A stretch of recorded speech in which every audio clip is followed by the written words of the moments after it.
ఈరోజు మార్చి 3వ తారీఖు కేవలం ఈరోజు మన ఆలియా నుంచి తిరుమలగిరి గ్రామం రావడం జరిగింది.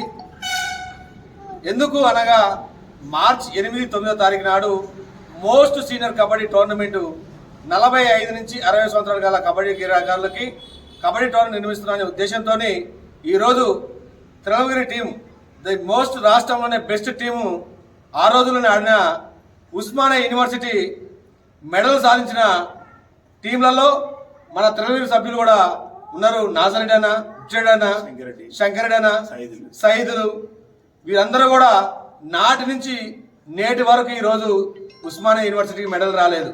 కేవలం మళ్ళీ కబడ్డీ బతికేయాలనే ఉద్దేశంతో మా అన్నలు మాకు కబడ్డీకి ఆదర్శులు కాబట్టి వాళ్ళు చూసే మేము నేర్చుకున్నాం కాబట్టి వారిని ఈ ఊరొచ్చి వీళ్ళని పలకరిద్దాన ఉద్దేశంతో ఇక్కడికి వచ్చి వీళ్ళని ఆహ్వానించడం జరిగింది. జై హింద్, జై తెలంగాణ, జై కబడ్డీ.